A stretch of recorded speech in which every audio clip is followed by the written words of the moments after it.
So hello everyone, welcome to Boards Made Easy. I'm Bharti Kaushal and today we'll be doing the very first chapter of class 12 history, that is bricks, beads and bones. ठीक है, अब देखो ऐसे name से तो कुछ समझ नहीं आ रहा है, तो इसका एक ये जो सब हेडिंग है उसको देख के आपको समझ आ जाएगा इस चैप्टर में हम क्या पढ़ेंगे। तो इस चैप्टर में हम पढ़ेंगे अबाउट द हड़प्पन सिविलाइजेशन। इसको आप हड़प्पन सिविलाइजेशन भी कह सकते हैं या फिर इंडस वैली सिविलाइजेशन भी कह सकते हैं। तो इस चैप्टर में बेसिकली हम इस हड़प्पन कल्चर के टाइम की जितनी भी चीजें हैं, जितने भी एस्पेक्ट्स हैं, उसको एनालाइज करेंगे। ओके, और ये बहुत इंटरेस्टिंग चैप्टर है, देखना आप पढ़ोगे ना आपको मजा आएगा। अब देखो जब आपका चैप्टर शुरू होता है ना, तो सबसे पहले आपकी एक बॉक्स आता है और उस बॉक्स में ये पिक्चर गिवन है। ठीक है, अब हम पहले इसी पिक्चर को एनालाइज करने से स्टार्ट करते हैं। देखो, let us start the chapter. इसको हम क्या बोलते हैं? हड़प्पन सील बोलते हैं। ठीक है, ये जो इमेज है जो आपको दिखाई दे रही है इस पूरी को, इसको क्या बोलते हैं? हड़प्पन सील, मतलब हड़प्पा के टाइम की सील। नाउ देखो, अब इसमें आप इसके जो कंपोनेंट्स को एनालाइज करोगे तो ध्यान से देखो। ये देखो, फर्स्ट जो आपका कंपोनेंट है दैट इज, ये कुछ साइंस दिख रहे हैं ना, बट हमें समझ नहीं आ रहा है क्या साइन है। ठीक है, अगर मैं इसको एक लेमैन लैंग्वेज में कहूँ, ये मुझे एक फिश का साइन लग रहा है, ये भी मुझे एक फिश लग रही है, ये लीफ लग रहा है। ठीक है, तो ऐसा जिससे इसको देख के कुछ समझ नहीं आ रहा ना क्या लिखा हुआ है, बट एक्चुअल में इट इज एक हड़प्पन लैंग्वेज है या हड़प्पा की स्क्रिप्ट है, लेकिन हमें ये आज तक समझ ही नहीं आई है। ठीक है, नाउ अब अगर मैं इसके सेकंड कंपोनेंट की बात करूं तो ये देखो, ये एक एनिमल बना हुआ है। ठीक है, मुझे नहीं पता है कौन सा एनिमल है, बट देखो एक एनिमल भी बना हुआ है, ये पता लग रहा है कि ये एक एनिमल है। तो फर्स्ट कंपोनेंट हमने देखा कि इसमें कोई साइंस हैं, ठीक है, जो हमें समझ नहीं आते। सेकेंड इज कि इसमें एक एनिमल की इमेज भी बनी हुई है। थर्ड थिंग जो ये है, ये भी एक इक्विपमेंट या टूल लग रहा है, लेकिन ये भी पता नहीं किस लिए यूज होता होगा, है ना। बट ऑल ओवर ये टोटली क्या है? ये हड़प्पन सील है और इसमें दो कंपोनेंट्स मेन है, जिसमें एक स्क्रिप्ट आएगी और सेकंड क्या आएगा आपका? ये एनिमल की इमेज आएगी। अब देखो, इसको हम थोड़ा डिटेल में पढ़ते हैं कि ये स्क्रिप्ट ये जो सील है ये क्या है। देखो, now the Harappan seal is possibly the most distinctive artifact of Harappan और Indus Valley civilization। अच्छा, एक चीज याद रखना, हड़प्पन सिविलाइजेशन और Indus valley civilization both are one and the same thing. ठीक है, मतलब आप इनको इंटरचेंजेबली यूज कर सकते हो। लाइक इफ आई से हड़प्पन सिविलाइजेशन तो भी उसका मतलब होगा Indus valley civilization, and if I say Indus valley civilisation तो भी उसका मतलब होगा हड़प्पन सिविलाइजेशन। अब देखो, ये जो सील की इंफॉर्मेशन हम डिस्कस कर रहे थे ना, तो ये जो सील है ये हड़प्पा के टाइम की बहुत ही सिग्निफिकेंट आर्टिफैक्ट है, बहुत ही इंपॉर्टेंट आर्टिफैक्ट है, जिसके थ्रू हमें हड़प्पन्स के बारे में पता चला। पता है कैसे? क्योंकि जो पहली सील आपकी डिस्कवर की थी ना हड़प्पा की, it was discovered by Dayaram Sahni, and जब वो सील डिस्कवर हुई ना, फिर धीरे धीरे आर्कियोलॉजिकल सर्वे ऑफ इंडिया जो हमारी ऑर्गेनाइजेशन है वो फोर्स में आई और उसने धीरे धीरे बहुत सारी चीजें ढूंढनी शुरू की, and those were related to Harappas या हड़प्पन्स। ठीक है, नाउ देखो, अब ये जो सील है it is made up of a stone called steatite, very important word, और ये 1 मार्कर में भी आता है।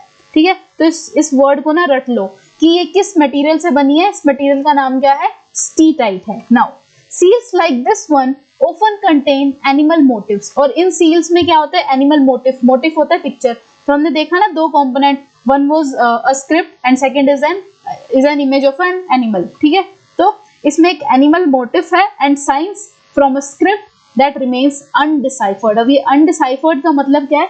कि जिसके बारे में हम आज तक जान ही नहीं पाए, है ना, मतलब जिसका हमें आज तक नहीं पता, तो उसी को हम क्या बोलते हैं? अनडिसाइफर्ड। तो इसी लाइन में आपको पूरी हड़प्पन सील की इंफॉर्मेशन मिल जाएगी कि ये स्टीटाइट मटेरियल से बनी है। ठीक है, इसके अंदर एक एनिमल मोटिव होता है और कुछ साइंस होते हैं, और जो कि हम अभी तक समझ ही नहीं पाए हैं कि वो क्या है। तो आप कहोगे कि यार जब हमें साइंस उनके समझ ही नहीं आ रहा है, हमें उनकी लैंग्वेज ही समझ नहीं आ रही, हमें कैसे पता ये हड़प्पन्स की है? तो देखो वो कैसे पता चला।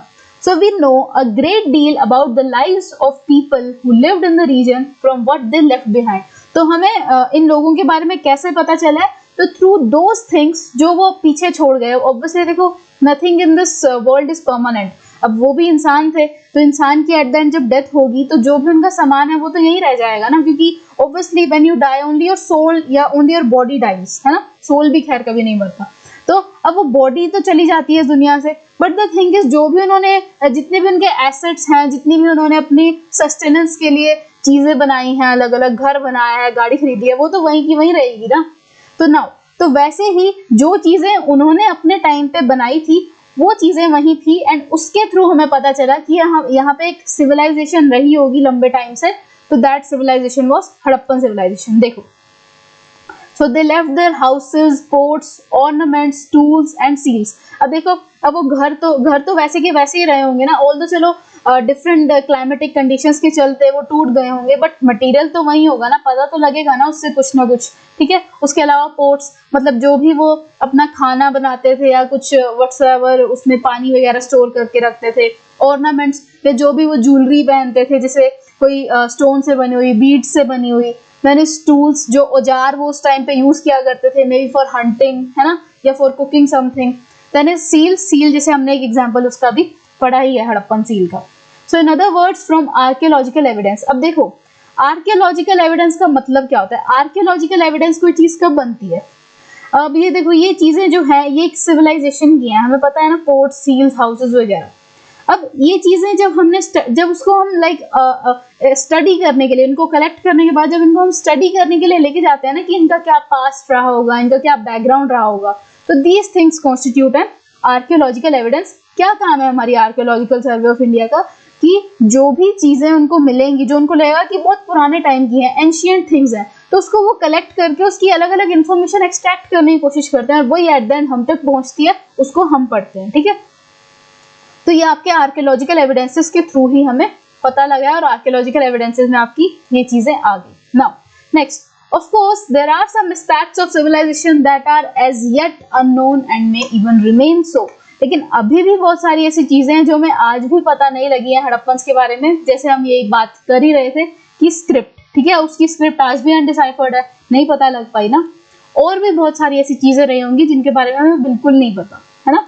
नाउ अब देखो, ये आपकी फिर से एक जो दो बॉक्स दिए हुए हैं ना फर्स्ट पेज पे, तो ये सेकंड बॉक्स है। देखो, Indus valley civilization is called the Harappan culture. मैंने आपको पहले ही बताया, हड़प्पन या फिर इंडस वैली सिविलाइजेशन, इनको आप इंटरचेंजेबली यूज कर सकते हो। Now what is a culture?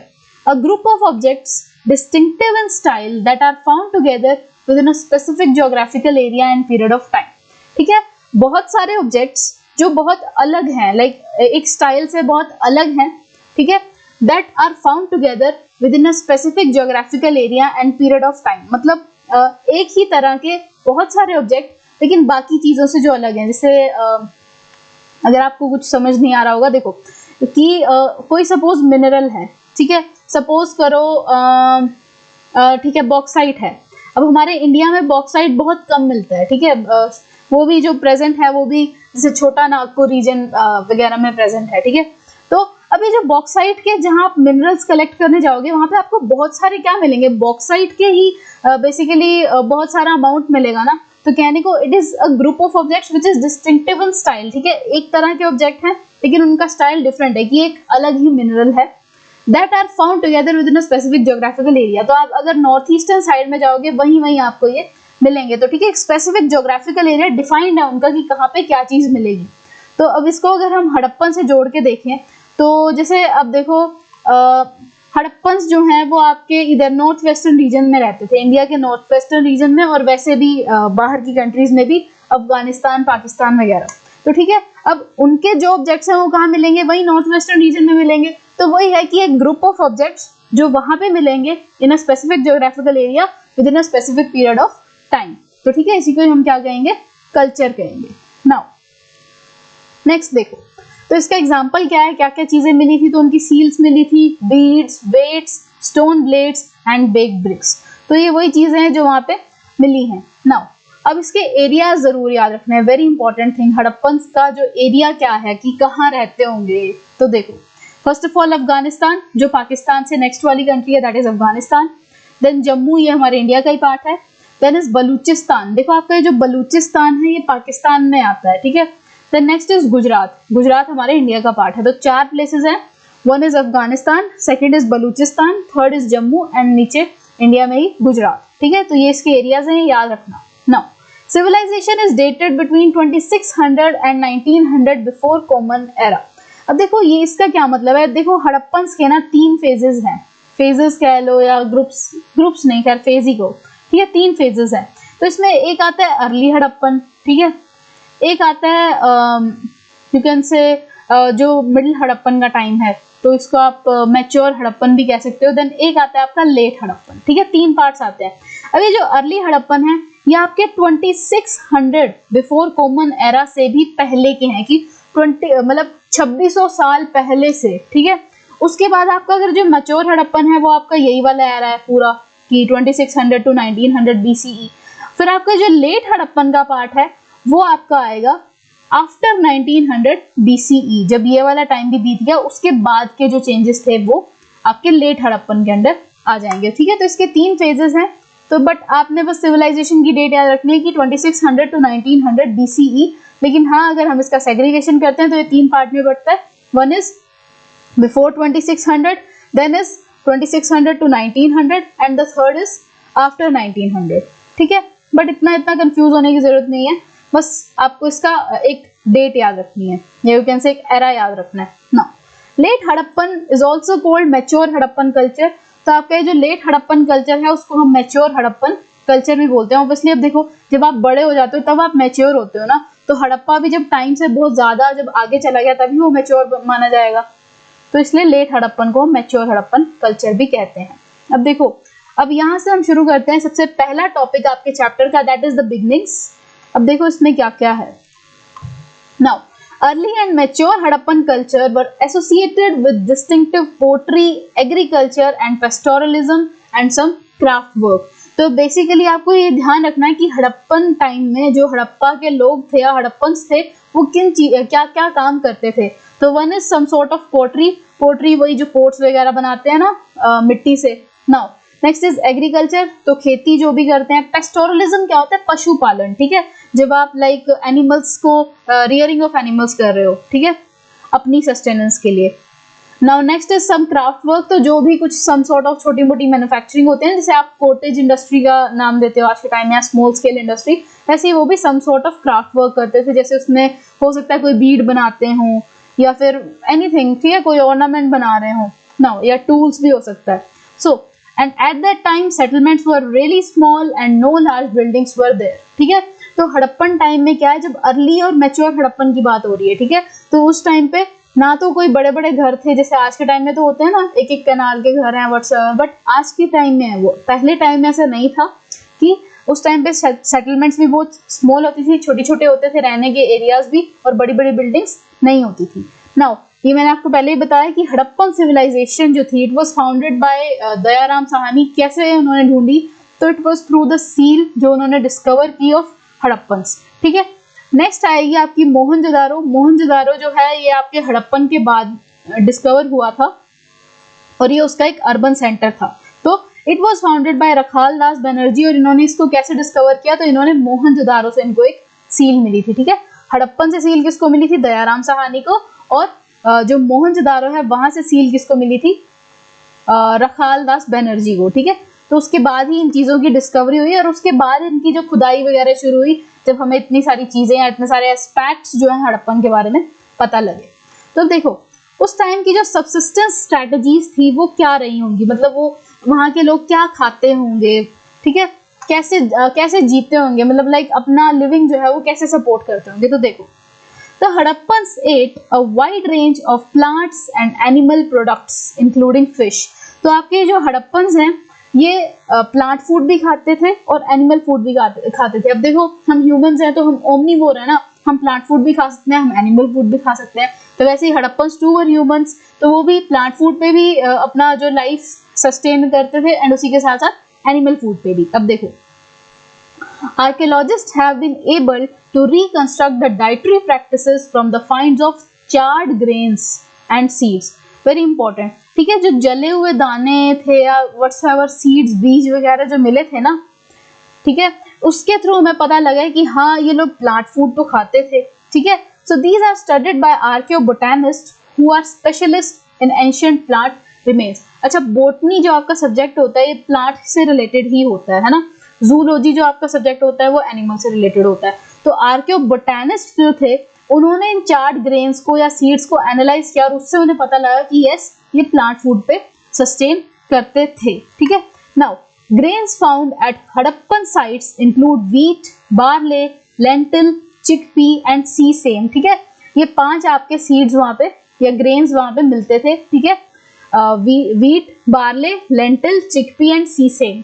उसके अलावा ये जो मिलेट्स थे, मिलेट्स आपके गुजरात में ही मिलते थे। अब देखो हमने कहा था ना हड़प्पन सिविलाइजेशन का जो एरिया है वो क्या क्या है, जम्मू, गुजरात, अफगानिस्तान, बलूचिस्तान। तो उसमें से अब गुजरात में क्या था, मिलेट्स मिलते थे और सिर्फ गुजरात में मिलते थे उस टाइम पे। लेकिन आज के टाइम में India is a hub of millets. ये आपकी एक्स्ट्रा नॉलेज और इंपॉर्टेंट है। Now finds of rice were relatively rare. तो उस टाइम पे चावल नहीं मिलता था, only wheat and all were there, मतलब बाकी चीजें थी एक्सेप्ट चावल, ठीक है। और एक बार पढ़ जरूर लेना, ये इंपॉर्टेंट है सबसिस्टेंस स्ट्रेटजी में। अब देखते हैं नेक्स्ट। अब ये तो हो गया कि हमने प्लांट फूड पे वो जो सस्टेन करते थे उसमें क्या क्या आएगा। अब आएगा एनिमल फूड में वो क्या खाते थे। So it is animal bones found at Harappan sites include those of cattle, sheep, goat, buffalo and pig. तो ठीक है, एनिमल्स में जो किनकी हड्डियां मिली हैं, तो कौन कौन से एनिमल थे, कैटल थे, शीप थी, गोट, ठीक है, बफेलो एंड पिग, ये 5 आपके एनिमल्स हो गए। नाउ स्टडीज डन बाय आर्कियोजूलॉजिस्ट, ठीक है, मैंने बताया था ना कि एनिमल्स की स्टडी कम्स अंडर जूलॉजी, लेकिन प्लांट की स्टडी कम्स अंडर बॉटनी। सो और जू archaeologist indicate that these animals were domesticated. अब इसका मतलब ये नहीं है कि ये जो 5 एनिमल्स की बोन्स मिली है, 5 टाइप ऑफ एनिमल्स की बोन्स मिली है, इनको ये लोग खाते थे। इट वॉज कि ये डोमेस्टिकेट किए हुए थे, मतलब इनको ये पालते थे। अब मैंने कहा था ना कौन कौन सी एक्टिविटीज होती थी अर्ली और लेट हड़प्पा में। So one was pottery work, ठीक है, second is some craft work, then agriculture and pastoralism, पशुपालन ना। तो ये डोमेस्टिकेटेड एनिमल्स इनके कौन कौन से थे, ये 5। Now next is bones of wild species such as boar, deer and घड़ियाल आर ऑल्सो फाउंड। तो ये आपके जो 3 एनिमल्स हैं इनकी भी बोन्स मिली हैं और ये वाइल्ड एनिमल्स हैं। So we do not know whether the Harappans hunted these animals themselves और obtained meat from other hunting communities। तो वो कह रहे हैं कि अब देखो ये जो एनिमल्स हैं, वाइल्ड एनिमल्स, इनकी भी बोन्स वहां पे मिली हैं उन एरियाज में, लेकिन ये नहीं पता कि इनको ये हड़प्पन्स ने खुद हंट किया है अपने सस्टेनेंस के लिए, या मे बी कि कोई कम्युनिटी थी जो जैसे ये सारा इनका मांस वगैरह काट के इनको बेचा करती थी, वो नहीं पता। बट डेफिनेटली कि इनको भी ये खाते थे, ठीक है। Now and bones of fish and fowl are also found. तो इन एनिमल्स की बोन्स वगैरह भी मिली हैं और ये भी वे खाया करते थे। अब देखो फिशेस को थोड़ी डोमेस्टिकेट कर सकते हो, कर भी सकते हो, बट उस हद तक नहीं हो सकता वो, ठीक है। तो सबसिस्टेंस स्ट्रेटजी में एक बार 2 चीजें हमने पढ़ ली कि वो प्लांट फूड भी खाते थे, वो एनिमल फूड भी खाते थे। प्लांट फूड का एविडेंस आपका कहाँ से मिला है, तो थ्रू चार्ड ग्रेन्स, मतलब वो जो भुने हुए आपके ग्रेन्स वगैरह थे, ठीक है, एंड सीड्स। उसके अलावा एनिमल्स का कैसे पता लगा है, तो एनिमल्स की बोन्स मिली हैं। नाउ अभी जो एग्रीकल्चरल टेक्नोलॉजीज है, वेरी इंपॉर्टेंट टॉपिक, ये ना छोड़ना मत, बहुत ही इंपॉर्टेंट टॉपिक है, 1 मार्कर के लिए भी, मैप के लिए भी, या आपके 3 मार्कर के लिए भी पक्का, ठीक है। देखो so prevalence of agriculture has been indicated but reconstruction of actual agricultural practices is not easy, ठीक है। हम मानते हैं कि एग्रीकल्चर जो है उस टाइम पे था, वो कैसे पता लगा, तो हमें वही जो प्लांट फूड के लिए जितनी भी सीड्स और ग्रेन्स के बारे में इंफॉर्मेशन मिली, वहां से हमें पता लगता है कि वो खेती तो करते ही करते थे, बट वही हमें नहीं पता कि वो किस वे से खेती करते थे। अब जैसे हम तो बोलते हैं ना आज के टाइम में कितने सारे सेग्रीगेशन है, प्रिमिटिव सबसिस्टेंस, एक्सटेंसिव सबसिस्टेंस, बहुत सारी हैं, ठीक है। प्लांटेशन एग्रीकल्चर हो जाता है, या आपकी बहुत सारी चीजें आती है ना, जैसे कोऑपरेटिव फार्मिंग होती है, बट उस टाइम पे हमें नहीं पता कौन सी प्रैक्टिसेस है। Now representations on seals and terracotta sculptures indicate that bull was known, and archaeologists extrapolate from this that oxen were used for plowing। तो ठीक है, उस टाइम पे जो टेराकोटा मॉडल है, अब देखो ये भी मटेरियल है, ठीक है, टेराकोटा भी एक मटेरियल है जिसके लाइक कुछ ना कुछ जो है फिगर्स बने हुए हैं, या यू कैन से क्या बोलते हैं उसको, स्टैच्यूज बने हुए हैं, ठीक है। उसके थ्रू हमें पता लगता है कि उस टाइम पे बुल वगैरह भी होते थे और ऑक्सन को यूज किया जाता था फॉर प्लोइंग। होते ना पेयर ऑफ ऑक्सन जो जिनके पीछे क्या करते हैं, कुछ हल बांध देते हैं और फिर वो पूरा ग्राउंड में घूमते हैं एंड प्लोइंग करते हैं, है ना। तो that oxen were used for ploughing. तो जो आज भी यूज होते हैं कुछ कुछ एरियाज में, जो थोड़े बैकवर्ड एरियाज हैं, तो वहां पे आज भी ऑक्सन यूज होते हैं। तो हड़प्पन्स के टाइम में भी ऑक्सन को यूज किया जाता था for ploughing. Now moreover, terracotta models of plow have been found at sites of Cholistan and Banavali, Haryana. ये बहुत इंपॉर्टेंट है, जितनी भी अब ये लोकेशंस आएंगी ना, सारी रट लेना, बहुत इंपॉर्टेंट है। एक मार्कर में इनमें से एक ना एक पक्का आएगा, 100% आएगा। और देखो, तो अब देखो टेराकोटा मॉडल्स ऑफ प्लो, मतलब प्लो के भी मॉडल्स, जो बेसिकली जो छोटे स्मॉल मॉडल्स होते हैं ना, तो उसमें वो जो उनका खुदाई करने का जो तरीका था, उसका जो टेराकोटा मॉडल है कहाँ मिला है? चोलिस्तान और बनावली में आपका मॉडल्स मिले हैं for terracotta models of plow. Now second is archaeologists have also found evidence of plowed field at Kalibangan Rajasthan. अब कालीबंगन राजस्थान में आपका क्या मिला है? एक एविडेंस मिला है फॉर प्लोड फील्ड। प्लोड फील्ड मतलब वही जहाँ पे ऑलरेडी आपकी प्लोइंग हुई है, ठीक है, वैसी एक फील्ड वहां पे मिली थी। इट वाज इन कालीबंगन, जो कि कहाँ पे है? राजस्थान में। Now the field had 2 set of furrows at right angles to each other, suggesting that 2 different crops were grown together। अब ये देखो, ये जो प्लॉड फील्ड मिली है उसमें इनको एक जो चीज बहुत डिफरेंट लगी, उन्होंने वो एक्सप्लेन किया है कि जो फील्ड थी ना उसमें दो फरोज थे, ठीक है, जो कि राइट एंगल पे इंटरसेक्ट कर रहे थे। मतलब अब 2 फरोज का क्या मतलब है कि 2 रोज थी जो कि राइट एंगल पे इंटरसेक्ट कर रही थी, तो इन दोनों के बीच का एंगल जो था 90 डिग्री था। तो यहाँ से ये पता लगता है कि एक टाइम पे 2 क्रॉप्स उगाई जा सकती थी, एक इस रो में एक इस रो में, है ना। तो 2 types of crops were grown there. तो ये जरूर याद रखना है सबसे पहले कि मॉडल्स ऑफ टेराकोटा जो है आपके कहाँ मिले हैं? चोलिस्तान और बनावली हरियाणा में मिले हैं। सेकेंडली जो है आपका यही है प्लॉड फील्ड कहाँ मिली है? तो it is found in Kalibangan Rajasthan. और हम जो ये बात कर रहे थे ना, ये जो बुल या ऑक्सन की, तो ये देखो ये रहा टेराकोटा मॉडल आपके बुल का, ठीक है। दिस वाज द मॉडल जो मिला था, कहाँ मिला था? बनावली और चोलिस्तान में, ठीक है। तो now let's move forward. Yes, so most Harappan sites are located in semi arid land. Semi arid lands कौन से होते हैं? जहाँ पे पानी थोड़ा कम होता है, ठीक है। Where irrigation was probably required for agriculture, ठीक है। अब ऑब्वियसली देखो पानी की कमी है तो आप एग्रीकल्चर तो कर नहीं सकते हो, तो आज के टाइम में किसान क्या करते हैं? अपनी खेती करने के लिए ट्यूबवेल्स लगा लेते हैं, इरिगेशन का काम शुरू करते हैं ना, ताकि पानी की अबंडेंस हो और हमारी जो क्रॉप्स हैं वो सूखी या ड्राई ना हो जाए। अब देखो, जब ग्रीन रेवोल्यूशन का टाइम था तो पंजाब, हरियाणा, यूपी, ये तो इतने ड्राई रीजन्स थे, यहाँ तो वैसे भी खेती करना बहुत मुश्किल था। बट द थिंग इज, क्योंकि उन्होंने वहाँ पे इरिगेशन टेक्नोलॉजीज यूज की थी ना 1960-70s के आसपास ही, वहीं से शुरू हो गया कि हमारे यहाँ पे पंजाब हरियाणा में सबसे ज्यादा ही अब क्रॉप्स उगने लगी है ना। तो इट इज थ्रू इरिगेशन या एग्रीकल्चर की वाटर की अबंडेंस हो जाए। नाउ सो अब हड़प्पन साइट्स में भी यही प्रॉब्लम थी। अब क्योंकि आप खुद देखो ना, नॉर्थ वेस्टर्न रीजन में इंडिया के कहाँ पानी होता है, ठीक है। राजस्थान साइड में आपका पानी बहुत कम है, गुजरात के भी ऊपर वाले लैंड्स में इतना पानी नहीं है, ठीक है।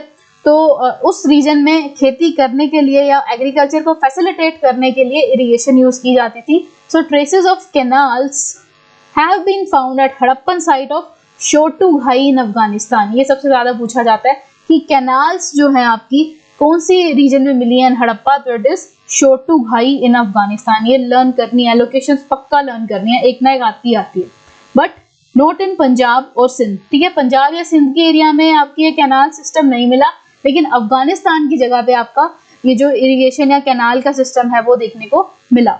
सो it is also likely that water drawn from wells was used for irrigation. और इरिगेशन के लिए कौन सा पानी इस्तेमाल किया जाता होगा? तो जो भी कुओं में पानी होता था उसको यूज करते थे फॉर इरिगेशन, ठीक है। Now besides water reservoirs found in Dholavira Gujarat may have been used to store water for agriculture। उसके अलावा वाटर रिजर्वियर क्या होता है? जैसे टैंकी होती है ना, मतलब बेसिकली पानी को स्टोर करने का एक यू कैन से एक मीडियम, ठीक है। मतलब कोई भी बॉक्स है या व्हाटसोएवर कंटेनर, ठीक है, कोई भी कंटेनर है उसको आप यूज कर रहे हो पानी को स्टोर करने के लिए। तो वाटर रिजर्वियर आपको कहाँ मिला है? धोलावीरा गुजरात में। तो हम छोटा सा एक रिविजन देते हैं। फर्स्ट ऑफ ऑल हमने देखा टेराकोटा मॉडल्स जो हैं वो आपके कहाँ मिले हैं? वो आपके मिले हैं चोलिस्तान और बनावली में, ठीक है। सेकंड आपकी जो प्लॉड फील्ड है वो कालीबंगन राजस्थान में मिली है। देन थर्ड आपकी आती है कैनाल सिस्टम, जो कैनाल है आपकी शोटुघाई अफगानिस्तान में मिली है, ठीक है। फोर्थ हम देखते हैं कि वाटर रिजर्वियर्स कहाँ मिले हैं? धोलावीरा गुजरात में मिले हैं। रट लेना बस, बहुत इंपॉर्टेंट है, ओके। सो एक मिनट, हाँ, yes. So this was about the very first 2 topics जो हमने इसी वीडियो में कवर कर लिए हैं, ओके। अब जो अगला टॉपिक होगा उसमें हम कवर करेंगे अबाउट अबाउट मोहनजोदारो, और वो भी बहुत इंपॉर्टेंट टॉपिक है। मतलब ये चैप्टर आप ओवरऑल यही लगा लो कि ये बहुत ज़रूरी चैप्टर है, और इसमें से एक ना एक क्वेश्चन 4 नंबर में आएगा, सॉरी 3 नंबर में आएगा ही आएगा, ठीक है, 100% आएगा। और ठीक है, तो ये चैप्टर छोड़ना मत। और इसमें जितने भी जो इंपॉर्टेंट टॉपिक होंगे I tell you simultaneously video के साथ साथ ही। अभी जो हमने फर्स्ट टॉपिक पढ़ा है बस उसमें आपको ये नहीं भूलना है, सबसिस्टेंस स्ट्रैटेजीज आपको जरूर करके जाना है, बाकी चाहे कुछ भी मत करना है इस वीडियो से, लेकिन सबसिस्टेंस स्ट्रैटेजीज जरूर करना, और उसमें ये लोकेशन वगैरह very important. Okay, so will meet you in the next video. Okay, so तब तक stay tuned and thank you very much.